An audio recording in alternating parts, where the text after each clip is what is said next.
Ukraine remains in crisis after Russia called President Volodymyr Zelenskyy's bluff on his one-year warning over the conflict between their nations. Fears of conflict have gathered momentum following the emergence of Russian troops gathering near to the border with Ukraine, sparking huge concern for nations across the West. There has been a surge in violence in the region of Donbass, which is where forces from Russia and Ukraine have clashed since 2014, leading to the deaths of at least 14,000 people.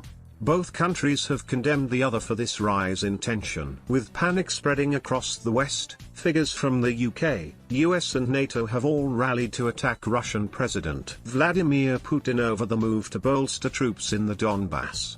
Parts of the region were taken 7 years ago. At the same time, Russia annexed Crimea. This escalation could have been eased if Moscow had listened to Mr. Zelenskyy's warning to Russia last year, when he told Putin that an agreement over reducing tensions over the region had to be made. He said in March 2020 that he still felt a pact could be struck with Putin to end the war, but admitted he would walk away from talks after a year if there was no signs of progress between the countries, The Guardian reported. Mr. Zelensky said, "Time is ticking. The government can spend 1 year on the entire agreement. Then it should be implemented. Any longer is prohibited." But Russia's move to increase troops appears to show that it was willing to call Mr. Zelenskyy's bluff, and press ahead with its own plans. Mr. Zelensky did, however, claim in 2019 he had a meeting with Putin where he felt the Russian had listened to me, but did gloomily add, "I hope it's not a false feeling." He also spoke of the wish to have further backing from the US over the row, saying, "I want them to support us more strongly."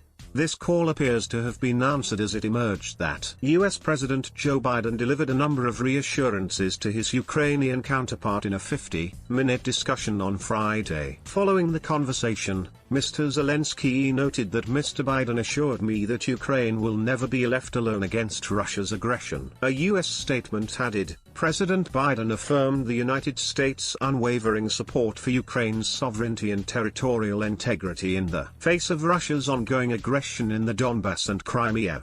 Among the others to display their worry was Foreign Secretary Dominic Raab, who confessed to being gravely concerned at the escalating row.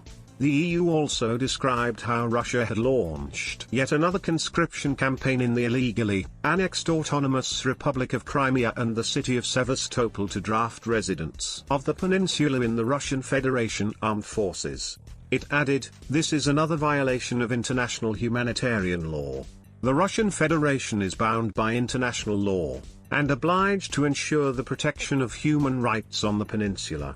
But Russia fired back, claiming that if NATO opted to deploy troops to the region, tensions would deepen, and force Moscow to take extra measures to ensure its own security.